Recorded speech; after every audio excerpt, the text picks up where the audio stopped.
junanku, pelitaku, selamat malam. Sebelum kita mendengarkan dan merenungkan firman Tuhan, mari bersama-sama kita memohon pimpinan Tuhan dalam doa. Bapa di dalam surga, Bapa yang penuh kasih, terima kasih Bapa, saat ini masih ada waktu dan kesempatan bagi kami untuk mendengar dan belajar daripada kebenaran firman-Mu Bapa.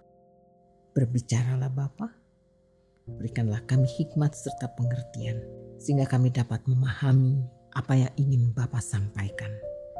Allah Roh Kudus, tolonglah, bimbing dan tuntunlah kami untuk menjadi anak-anak yang melakukan perintah dan kehendak Bapa. Terima kasih Bapa, di dalam nama Tuhan Yesus kami berdoa. Amin.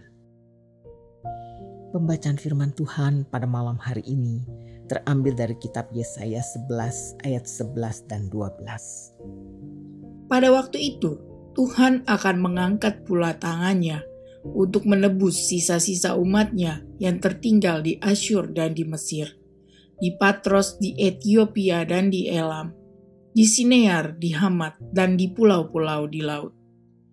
Ia akan menaikkan suatu panji-panji bagi bangsa-bangsa, akan mengumpulkan orang-orang Israel yang terbuang, dan akan menghimpunkan orang-orang Yehuda yang terserak dari keempat penjuru bumi. Judul renungan bagi kita saat ini adalah Allah akan memulihkan. Sahabat yang dikasihi Tuhan Yesus, pada tanggal 18 Mei 1980, Gunung St. Helens meletus. Peristiwa itu menjadi salah satu bencana alam terbesar pada zaman modern. Puncak gunung itu menyemburkan bebatuan yang hancur setinggi 17 km dan menjadi awan kelabu.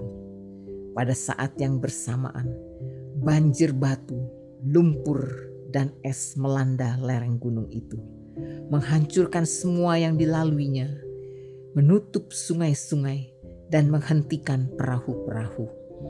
Selama 1/4 abad yang lalu, pemerintah Amerika Serikat menghabiskan dana lebih dari $1 miliar untuk pemulihan Gunung St. Helens dan perbaikan jangka panjang pada wilayah itu.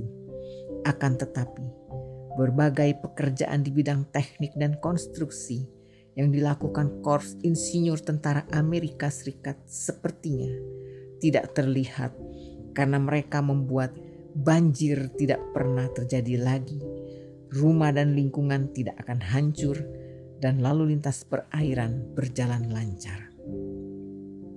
Dalam proses pemulihan ini, kita melihat gambaran pengampunan dan pemulihan Allah akan bencana yang diakibatkan oleh pemberontakan Israel dan Yehuda. Menjadi budak di negeri asing adalah peristiwa yang sangat menyedihkan. Pengalaman bangsa Israel saat menjadi budak di Mesir telah menunjukkan hal itu. Boleh dikatakan mereka kehilangan segala-galanya, yaitu harta benda, keluarga, dan identitas diri. Tak ada lagi harapan bagi mereka yang berstatus budak. Kekalahan Israel dan Yehuda disebabkan oleh murka Allah.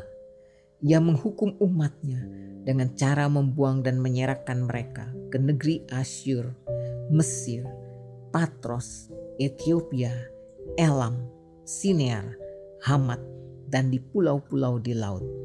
Setelah kemarahan Allah reda, disinilah Yesaya menubuatkan janji Tuhan bahwa ia akan mengumpulkan dan menyatukan kaum sisa Israel serta Yehuda dari 4 penjuru dunia. Dengan penyertaan Tuhan, mereka akan dipulihkan menjadi bangsa yang besar dan kuat. Sahabatku, sudahkah Anda berjanji untuk tetap setia kepada Allah? Ingatlah selalu bahwa Tuhan Yesus berjuang untuk Anda dan akan memulihkan keadaan Anda. Percayalah bahwa Dia sedang mengerjakan segala sesuatu untuk kebaikan Anda dan kemuliaan-Nya. Mari kita bersatu di dalam doa. Bapa yang Maha Kuasa, hanya Engkaulah Tuhan tempat perlindungan kami. Tempat perlindungan-Mu ada pada orang-orang yang setia kepadamu. Terima kasih Bapa karena selalu bersama kami dalam keadaan apapun. Tolonglah kami untuk tetap setia mengikut-Mu dan setia melayani-Mu Bapa. Bapa yang penuh kasih, berkatilah kehidupan setiap kami seturut dengan kemurahan-Mu. Biarlah kami dapat menjalani hidup yang memperkenankan hati-Mu Bapa. Jaga diri kami dan kuasailah hati kami. Terima kasih Bapa. Sekarang saatnya kami akan beristirahat dan segera tidur. Kiranya damai sejahtera-Mu menyertai istirahat kami, sehingga kami dapat tidur dengan baik. Di dalam nama Tuhan Yesus Kristus kami berdoa dan bersyukur. Amin.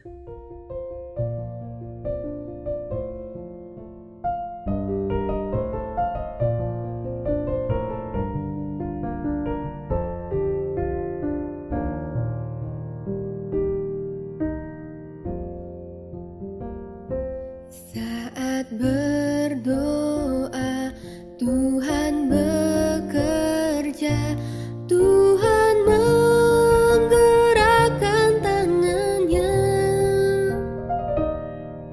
Doa melakukan yang tak mungkin bagiku. Doa membukakan tingkap langit bagiku. Saat berdoa, Tuhan bekerja, Tuhan menggerakkan tangannya. Doa melakukan yang tak mungkin bagiku. Doa membukakan tingkap langit bagiku. Tiada yang mustahil bagimu, tiada yang tak mungkin bagimu. Dulu, sekarang, sampai selama-lamanya, Tuhan Yesus berkuasa. Tiada yang mustahil bagimu. Tiada yang tak mungkin bagimu. Tiada yang tak Dulu, mungkin.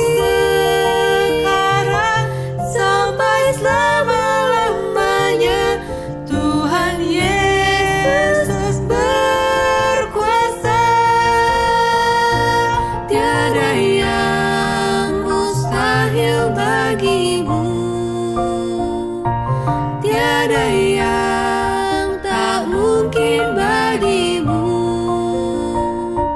Dulu, sekarang, sampai selama-lamanya, Tuhan Yesus berkuasa. Dulu, sekarang, Sampai selama-lamanya, Tuhan Yesus berkuasa.